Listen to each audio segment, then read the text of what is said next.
माढा लोकसभा निवडणुकीच्या अनुषंगाने आज रामराजे नाईक निंबाळकर यांचा फलटण येथे जाहीर मेळावा झाला। यासाठी मोठ्या संख्येने कार्यकर्ते जे होते ते उपस्थित होते। आपल्यासोबत ते बोलण्यासाठी आहेत। महाराजसाहेब, खरं तर अनेक भूमिका तुम्ही आज स्पष्ट केलेल्या आहेत। नेमकी नाराजी काय आहे?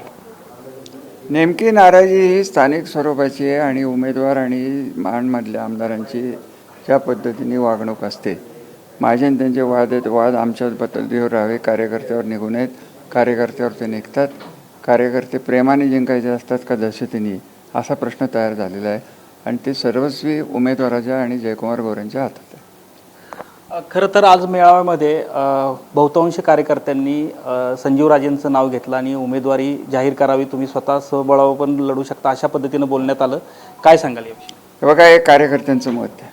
शेवटी संजीव बाबा आणि आम्ही पुढचा भविष्याचा विचार करून, जिल्ह्याचा विचार करून, जे सर्वसाधारणप्रमाणे ज्या परिस्थिती निर्माण होत आहेत, ज्या पद्धतीचं राजकारण बघायला मिळतं आहे, त्याच्यात आपल्या लोकांचं भलं कुठं आहे हे बघून आम्ही हे राजकारण करणार आहोत। काय तुम्ही अजूनही पालकत्वाची वाट पाहताय? 95,000पेक्षा अधिकच्या कुटुंबाचे आयुष्य आनंदाने भरले आहे। आजच कॉल करा आणि मिळवा फर्टिलिटी ट्रीटमेंटवर सूट आणि सर्वांना द्या आनंदाची बातमी। आम्हाला विकासाचं राजकारण करायची सवय असल्यामुळे विकास जो करेल आणि विकासाची दूरदृष्टी किंवा फोरसाईट ज्यांना आहे त्यांच्याबरोबर आम्ही जाऊ।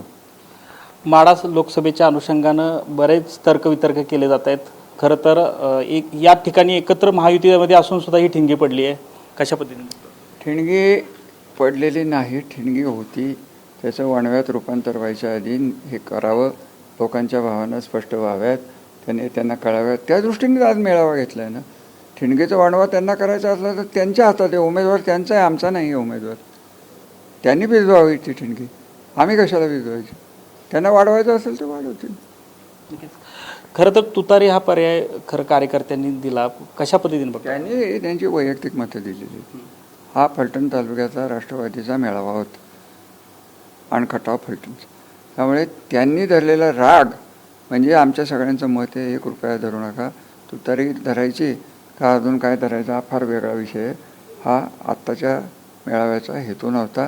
कार्यकर्ते उत्स्फूर्तपणे बोलले, एवढंच त्यातलं मतितार्थ आहे आणि त्यांनी बोलून दाखवलं। नेमकं कुठं गृहीत धरलं जात नाही, कारण बऱ्याचदा तुम्ही टीका टिप्पणी रणजित नाईक निंबाळकरांनाच डायरेक्ट विरोध केलेला आहे या उमेदवारीबाबत, काय नेमकं? हे बघा, मी संजू बाबांना माझ्या भावाला तिकीट मागितलं, त्याचं कारण असं आहे की फलटणचं राजकारण, मी तुम्हाला मगाशीच सांगितलं की फलटणचं सगळं राजकारण खालचं जे बघितलं आहे ते संजू बाबांनी गेले 30 वर्ष बघितलेलं आहे। आजही ते दिवसाकाठी किती लग्नाला जातात, काय करतात, त्यांचं त्यांना माहिती आहे। आमच्या सगळ्या संस्था ते बघतात। आज मालोजी बँकेवर जी रिस्ट्रिक्शन्स होती ती आजच नेमकी उठली, ही चांगली बातमी आहे। सगळी रिझर्व्ह बँकेची रिस्ट्रिक्शन सुटली। मी गोरेसाहेबांच्याबद्दल माझी जी तक्रार आहे ती हीच आहे की दुसऱ्या स्वतःच्या संस्था काढायच्या नाहीत, दुसऱ्याच्या संस्थात बुडवून टाकायच्या। सत्तेचा गैरवापर आम्ही करतो का? आम्ही करतो। सत्तेचे गैरवापर, प्रशासनाला धमक्या देणं, बदलीच्या धमक्या देणं, हे कोण करते? त्यांना करायचं असलं तर करतील। मग ही थांबवायची जबाबदारी कोणाची आहे? फडणवीस साहेबांच्यावर आहे, आमच्यावर नाही। आमच्यावर काय जबाबदारी? आम्ही आमची लोकं कशी सांभाळू? त्यांनी तर शब्द दिला, मी परत एकदा सांगतो, ही सगळी जबाबदारी गोरे आणि रणजित निंबाळकर यांच्यावरती पेलणारी त्यांना जबाबदारी नाही, त्यांचे ते स्वभाव नाही आहे। 2 नेत्यांनी येऊन जर फलटणला त्यांनी यावं हे माझं म्हणणं नाही आहे, कारण हा फार किरकोळ विषय आहे, स्थानिक 2 मतदारसंघाचा, 1 मतदारसंघाचा विषय आहे। तर त्यांनी त्यांच्या पद्धतीने कोणाला तरी पाठवावं, ज्या पद्धतीने मंत्री पाठवली तिथं गिरीश महाजनला, अजून कोणाला पाठवावं?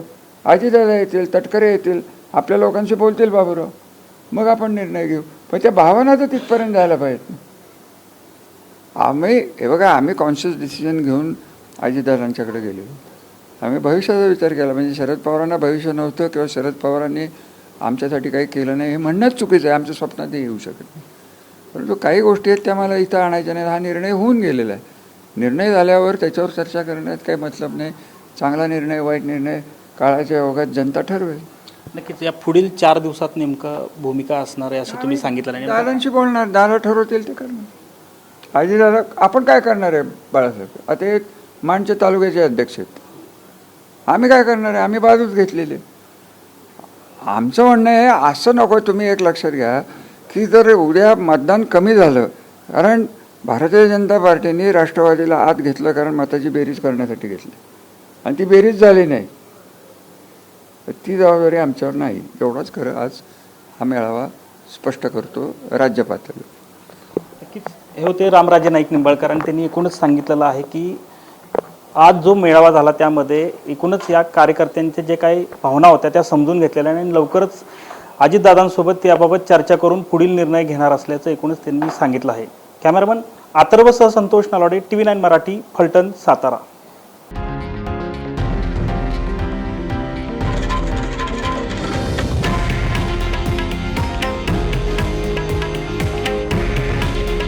हे आहे देशातील नंबर 1 न्यूज नेटवर्क आणि आपण पाहत आहात TV9 मराठी. काळजी तुमची, हित महाराष्ट्राचं.